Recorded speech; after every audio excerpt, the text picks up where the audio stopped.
Rade, ¿cómo les va la vida? ¿Qué cuentan? Bienvenidos al canal para los que no conocían y buenas tardes, ¿cómo les va? O tardes o noches, lo que sea, a los que ya hace rato que están por aquí.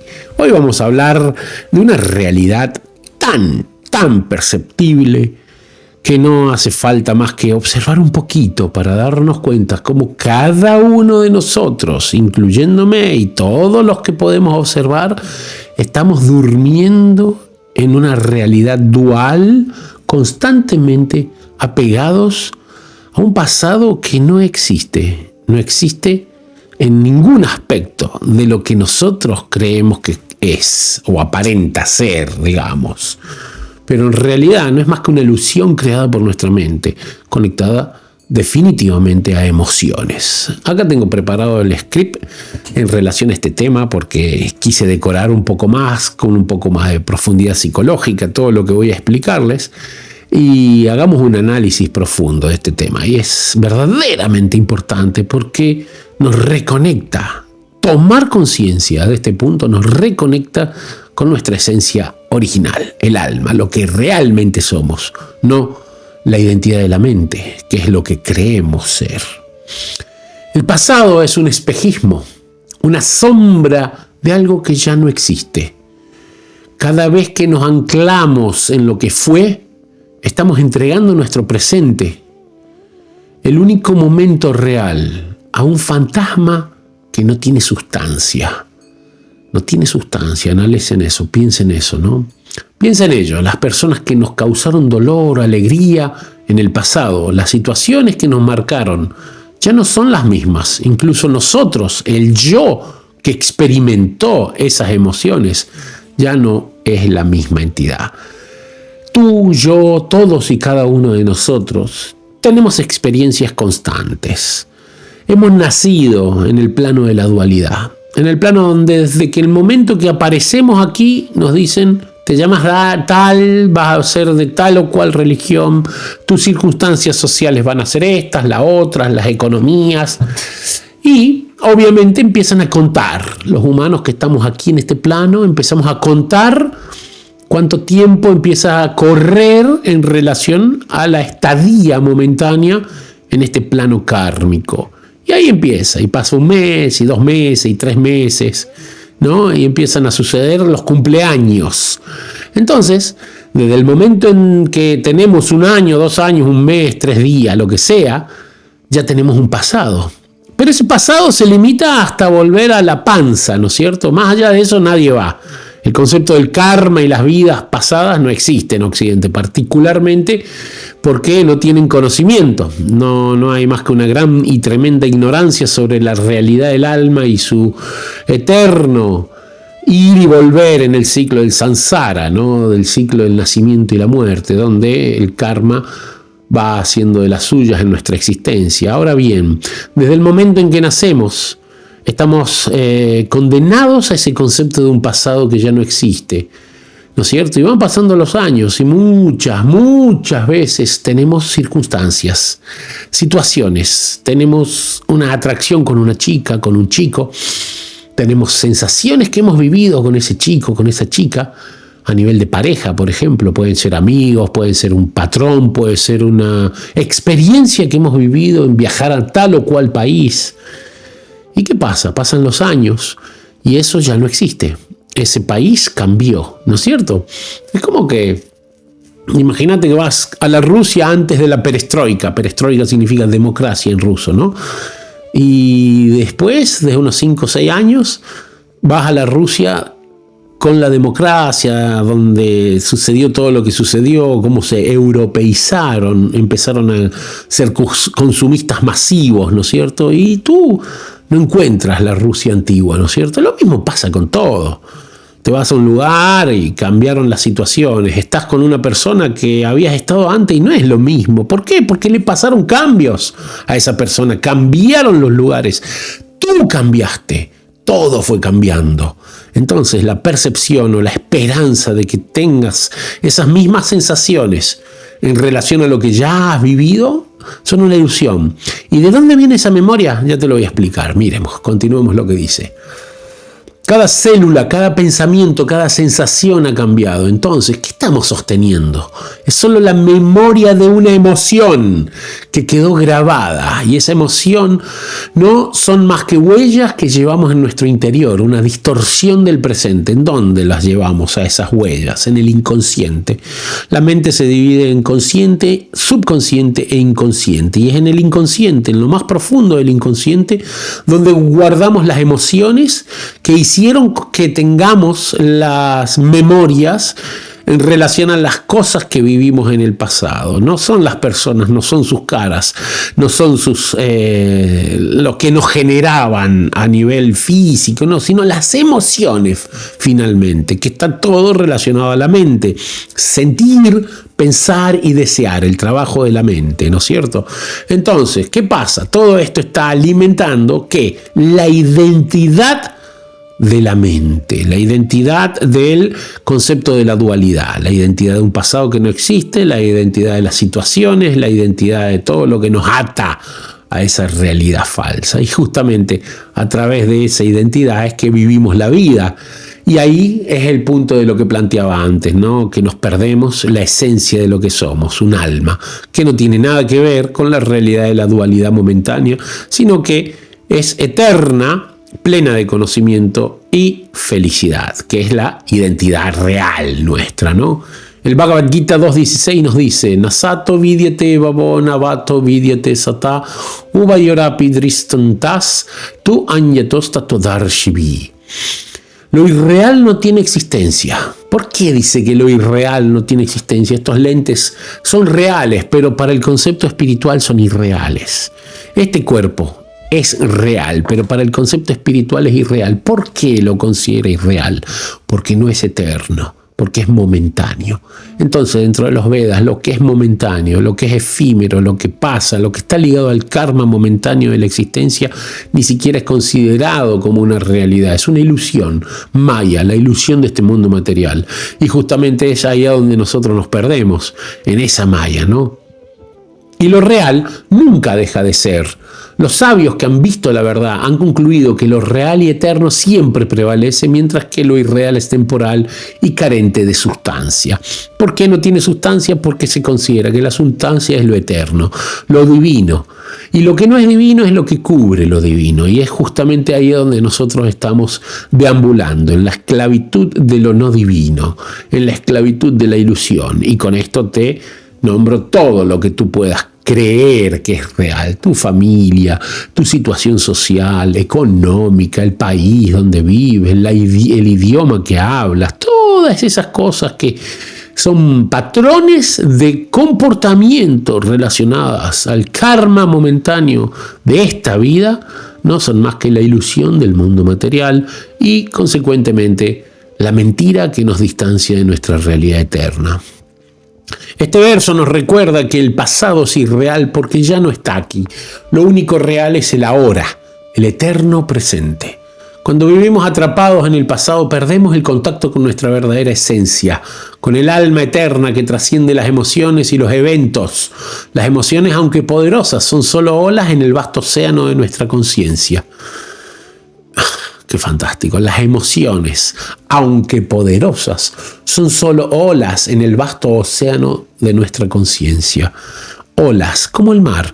Una ola, dos olas, tres olas, y van pasando y llegan a la playa y se desvanecen, desaparecen, ya no están. No son las mismas olas que van a volver porque se murieron en la playa. Y eso es lo que sucede cuando nosotros llegamos a puerto, cuando nosotros llegamos a concientizar nuestro inconsciente y consecuentemente tomar posesión de la mente como lo que realmente somos, un alma. Es el alma que toma posesión de la mente, adiestrándola y tomando control de lo que ella es en sí, una herramienta del alma para entender nuestra realidad. Cuando el alma está tomando control de la mente como herramienta, es cuando llegó a la playa la mente. La mente llegó a la playa y entró en contacto con la realidad, donde podemos apoyar el pie en el piso y tener verdadera seguridad de lo que estamos viviendo, la realidad del alma. Y justamente ahí es donde nosotros empezamos a retomar la conciencia, la comprensión de lo que somos y finalmente vivenciar lo que somos. El océano no es sus olas, el alma no es sus recuerdos, somos mucho más profundos que eso. El Katha Upanishad 1.3.14 proclama: Tishtataya gra prapyabram nibodata shuraya dara disista durataya durgam patastat kavayo vadanti. Levántate, despierta y alcanza la sabiduría acercándote a maestros. El camino hacia la verdad es agudo como el filo de una navaja, difícil de recorrer, y así lo dicen los sabios. Pero el camino de esta momentánea existencia, ¿no? Mamma Maya durate allá, dice Krishna, esta es mi Maya, es mi energía ilusoria, momentánea, pero es muy difícil de trascender. Pero quien se rinde a mí, quien se entrega a mí, puede percibir toda esta realidad como un charquito de agua, que lo pasa con mucha facilidad. El charquito de agua para una hormiga puede ser gigantesco, de la misma forma que el océano para nosotros. Pero ¿qué pasa si nos dan el poder de trascender el charquito del agua? El poder de hacer un paso y saltar ese charco del agua. ¿Por qué sucedería eso? Porque el maestro, los sabios, nos dan el conocimiento sobre la esencia de lo que realmente somos. Un alma eterna que no tiene nada que ver con este karma momentáneo. Y que de esa manera tiene la capacidad de trascenderlo, ¿no? Este llamado nos impulsa a abandonar el sueño del apego al pasado y abrazar la claridad del presente. Me acuerdo de un pasatiempo, no me acuerdo exactamente si el pasatiempo está relacionado a un devoto de Krishna que se llamaba Narada Muni o a quién, pero imaginemos que Narada Muni va y le dice a Krishna: me han contado de tu Maya, que hay mucha gente habla de tu Maya. ¿Qué es tu Maya? ¿Qué es esa energía? Y Krishna le dice: no, vos no querés saber de esta energía, es complicado, todo muy distante de mi realidad sustancial, no querés conocer. No, yo quiero saber cuáles son tus energías, me interesa saber todo esto para poder explicarlo, para todo, para saberlo yo mismo. No. Mirá, le dice, hace una cosa, anda a traerme un agua, yo te espero acá en el coso, tráeme un poco de agua del río allá, ¿no? Y cuando él va al río, él se encuentra con una doncella. Entonces la doncella tenía varios potes de los que se ponen en la cabeza y tenía demasiados, entonces le pidió ayuda, y al pedirle ayuda él la lleva y la acompaña hasta el poblado donde estaba el padre de esta doncella y le dijo: hey, has estado con mi hija, tienes que casarte con ella, no puedes estar así con una doncella y dejar de tomar tu responsabilidad. En la antigua India, en Bharatavarsha, se tomaba muy en cuenta la realidad de las personas en relación a la interacción, ¿no es cierto? Por ende, cuando un hombre estaba un tiempo con una mujer, se consideraba que ella tenía que hacerse responsable de estas situaciones. Hay diferentes tipos de casamientos en los Vedas, ¿no es cierto?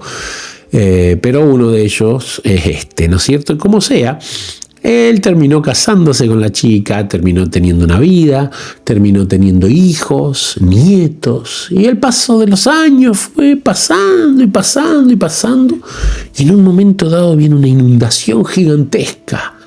¿Y qué pasa en esa inundación? Él ve cómo se empiezan a destruir las casas, empiezan a suceder situaciones, ve cómo sus hijos se van muriendo, sus nietos se van muriendo, la gente que quería, su esposa. Y él está a punto de ahogarse y de repente lo despierta Krishna y le dice: ¿a dónde está mi agua? ¿Qué pasó con mi agua? Y él se despierta completamente desconcertado. Y estaba abajo del árbol, sentado al lado de Krishna. ¿Y qué pasó? Dice: ¿dónde está la aldea, la inundación, mis hijos? No entiendo, dice Krishna. ¿Qué es todo eso? Sí, yo estaba viviendo una realidad diferente a esta. Y Krishna le dice: no, lo que tú estabas viviendo es mi Maya, la ilusión de este mundo material. Y esa ilusión está basada en los conceptos de la dualidad. Y es así que estamos todos extremadamente apegados a esa realidad falsa sin darnos cuenta de nuestra realidad eterna. Y justamente por eso es donde estamos parados, en el sufrimiento y la felicidad, en la inestabilidad constante, el sube y baja de nuestras emociones, porque nuestras emociones finalmente son una fuente de alimentación para las memorias. Por eso estamos tan apegados a las sensaciones momentáneas de este cuerpo material. ¿Por qué? Porque primero no tenemos experiencias desde el alma, a donde radica el amor puro y verdadero. Y segundo, tenemos como única experiencia el concepto de la dualidad. Por ende tenemos que darle de comer a todas esas emociones. Dependemos de ello. ¿Pero quién depende de ellas? La identidad de la mente. Ahí es donde está el chiste. Esa identidad, que es la falsa, el ego falso, es quien depende de esa circunstancia. ¿Qué tal, no? Ahora reflexiona, si el pasado no existe y el futuro es incierto, ¿por qué descuidamos lo único que realmente poseemos, el aquí y el ahora? Este momento es sagrado porque es el único puente que conecta nuestra alma eterna con la experiencia terrenal. Cuando vivimos plenamente el presente, estamos en sintonía con nuestra verdadera naturaleza, libres del lastre de las ilusiones. Entonces, ¿qué pasa? Tú puedes vivenciar desde el alma, desde lo que tú eres, la realidad momentánea, y la forma en que enfocas toda esa realidad es muy diferente a lo que creemos que es realidad. ¿Por qué? Porque tenés los ojos divinos. Al ser un ser eterno y vivir como un ser eterno y estar presente en tu eternidad, puedes percibir lo temporario con otra perspectiva completamente diferente y bajar informaciones muy útiles para poder reforzar tu comprensión de la eternidad del alma, ¿no? El yoga Vishishta nos recuerda: Mano matram yaga sarvan mana kalpita mohanam manasyaiva mahaddukham tacha gyanena vidyate. Todo este mundo no es más que una proyección de la mente.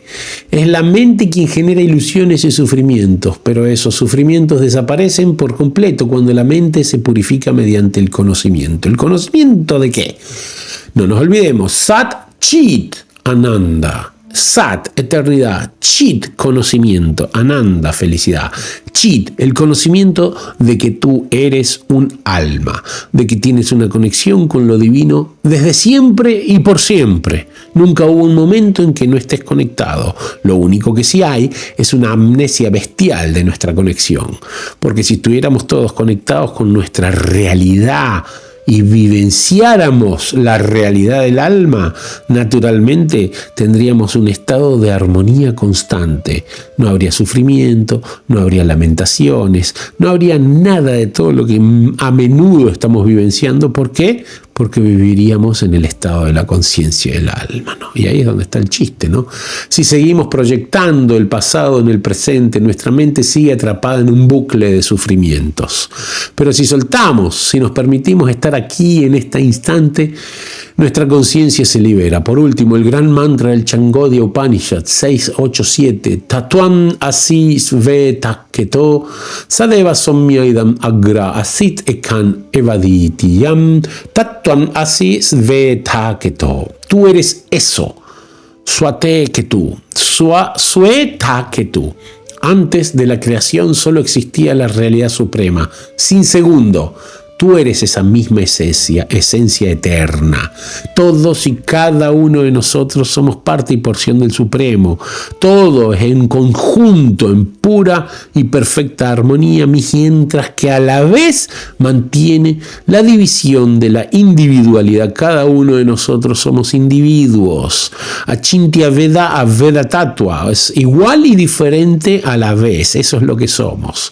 Somos igual, como una gotita del mar en relación al mar. La misma composición en todos los aspectos, pero el mar es el mar. El todo es Él. El todo es Krishna, la suprema personalidad de Dios. Y cuando nosotros nos conectamos con ese todo y empezamos a vivenciar nuestra esencia real como almas eternas, naturalmente bajamos el conocimiento del cual estábamos hablando desde el plano de lo divino, desde el plano de lo esencial, desde el plano de la sustancia en completitud. Este mantra nos invita a recordar que nuestra esencia está siempre en el presente, libre de pasado y futuro. Vivamos el aquí y el ahora como una ofrenda a esa verdad eterna. Hacer esto es muy importante. Vivir en el presente constante es una ofrenda a lo divino. No podemos hacer con que nuestra realidad dependa de emociones momentáneas de la mente, porque nos estamos distanciando constantemente de nuestra única realidad. Respira profundo, siéntelo. Ese momento es perfecto. No necesitas añadidos, no necesitas comparaciones con el ayer. Vive ese instante como si fuera el único, porque lo es. Es el único instante real, el aquí y el ahora. Concientizarte de tus realidades. Empieza a concientizarte de todo. Es más, te aconsejo hacer un poco de pranayama, a donde uno concientiza su propia respiración. Imagínense la parte del inconsciente o de la mente donde nosotros no somos perceptores o no podemos percibir con facilidad lo que está sucediendo, y sucede igualmente, sería la que rige el latido de tu corazón, la forma en que respiras. Ese es el inconsciente. Los programas activándose dentro de nuestra mente y que dicen cómo tenemos que actuar en el día a día, todo eso es el inconsciente. Por eso que el pranayama es tan bueno, porque empiezas a concientizarte de tu propia respiración y ahí empiezas a tomar conciencia de tu presente en ese aspecto tan perfecto como es el alma, ¿no es cierto? Inténtalo. También el mantra yoga es fantástico. ¿Por qué? Porque te conecta con la fuente divina y a la vez hace con que tomes conciencia de tú como fuente divina, de tu realidad. O sea, ¿quién puede controlar su circunstancia? Aprendiendo principalmente a controlar la mente, que es la que tanto nos distrae y tanto nos distancia de nuestra naturaleza eterna. Así que te aconsejo que pongas en práctica todo este conocimiento, te va a hacer bien. No me creas en lo más mínimo, practicalo. Hacelo, intentalo, al menos como experimento, y después contame qué opinás. Un mes, tírate un mes haciendo este tipo de cosas y después vas a contarme de lo que implica esa transformación en ti mismo, cómo vas a empezar a percibir la realidad desde otro punto de vista. No es más que experimentar, vivenciar. Ten en cuenta una cosa: ¿cuántos años tenés? ¿15, 20, 30, 50?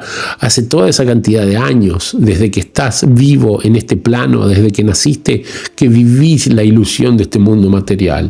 ¿Qué esperás? ¿Que en un segundo vayas a cambiar todo simplemente porque así lo has decidido? Podría ser si eres puro de corazón, pero como hay tantos condicionamientos en la mente, no nos está saliendo. Entonces, ¿cuál es el punto esencial?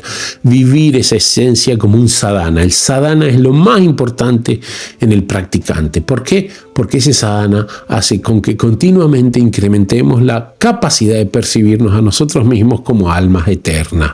De la misma manera que llevamos años metiéndole mierda a nuestras cabezas o permitiendo que nos metan esa mierda, de la misma manera y con la misma intensidad deberíamos intentar limpiar nuestra mente y tomar control de la mente y usarla al servicio de lo divino. Espero te haya gustado, espero compartas este conocimiento con otras personas y puedas experimentarlo, y déjate un comentario, suscríbete, lo mismo de siempre, para ayudar al algoritmo y para que de esta manera vayamos creciendo, para que más personas puedan tener acceso a este conocimiento. Nos vemos pronto en el próximo video. Radhe, radhe.